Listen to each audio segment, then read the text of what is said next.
Magandang araw mga idol, boxing update po tayo. Cuadralas Casimero, bakit daw makakalaban ito? Kay Ahmad Alib, wala naman daw siyang promoter. Pag-usapan natin yan mga idol. Mel Fajardo mga idol, dumayo sa ibang bansa 2 beses. Na-knockdown ang kalaban pero natalo pa din. Nadaya daw mga idol. Yan ang ating pag-uusapan ngayon mga idol. Pero kung bago kayo sa ating YouTube channel, baka pwede makahingi ng isang like, subscribe at pakipindot na rin ng ating notification bell mga idol.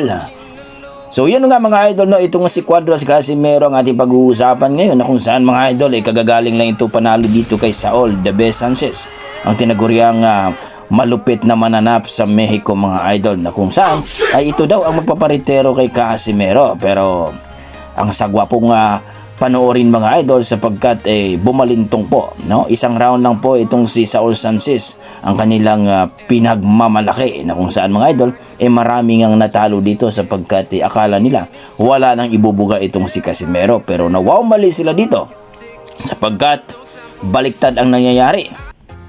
TKO ng isang round lamang si Saul Sanchez. At ngayon nga mga idol, sabi ni Sanchez, iba talaga si Casimero.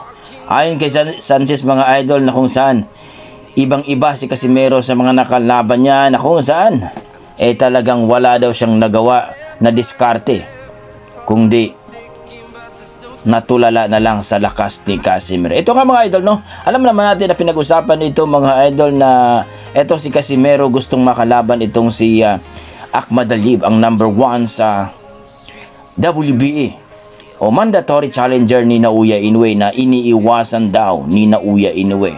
Ayon sa ating mga boxing fans na mga ayaw ni Casimero, bakit daw na makakalaban itong si Casimero na wala man daw promoter? Well mga idol, mayroong manager itong si Casimero mga idol, si Jose de la Cruz at Aegis Climas. Hindi natin alam mga idol kung ano ang kanilang galawan ngayon. Maaring nakipag-negotiate na ito o naghahanap na ito ng sponsor o promoter ni Cuadralas Casimero. O baka mga idol, mayroon na itong promoter, hindi lang sinasabi. Ayon kay Cuadralas Casimero ay nilalakad na lang daw ang kanilang laban dito kay Ahmad Alib. Kung mga idol, sabi nga natin, no, kung ma-opera nito na magandang offer itong si Ahmad Alib ay siguradong papalag ito. Sapagkat kung mag-aantay pa siya kay Naoya Inoue, baka hindi na siya lalabanan nito. Well mga idol, ayon nga sa ating mga boxing fans na iba naman gumalaw itong si Climas. Baka kumuha na ito ng promoter at baka dito kay Top Rank mga idol o Mayweather. Maganda sana mga idol kung Mayweather mga idol o Top Rank, dahil maganda ito magbigay ng pasahod mga idol. Tingnan natin si Inoue, ay maganda ang karir nito. Well mga idol, alam na natin na itong si Casimero ay hindi talaga basta-basta na boksingero. Ang kulang lang dito ay malupit na promoter at nutritionist ayon sa ating mga boxing fans mga idol. Sana daw mga idol ay makakuha na ito ng nutritionist kapag lumaban uli mga idol, para masigurado daw na makuha ang tamang timbang sa 122 pounds mga idol.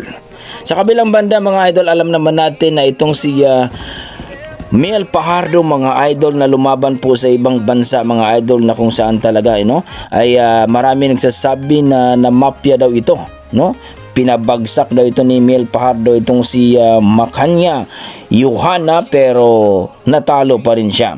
Ganun talaga mga idol, kapag ikaw po ay hindi mo natikio ang kalaban, kahit napabagsak mo, ay siguradong cooking show ang labas mga idol. Dumayo pa naman ito si Mel Fajardo mga idol, at matagal lang hindi nakalaban dahil natalo din ito nung nakaraan, pero ngayon natalo uli mga idol. Ito yung binansagan na pangalawa o malupit din mga idol, no? Kagaya daw ito ni Casimero mga idol pag kumalaw. Pero sayang lang mga idol ay natalo ang ating pambato na si Mel Fajardo. Kayo mga idol, ano masasabi nyo dito sa kanyang laban? Nanalo ba talaga itong si Mel Fajardo o sadyang dinaya lamang ng kalaban? I-komento mo na sa baba mga idol para ating pag-usapan. Maraming salamat.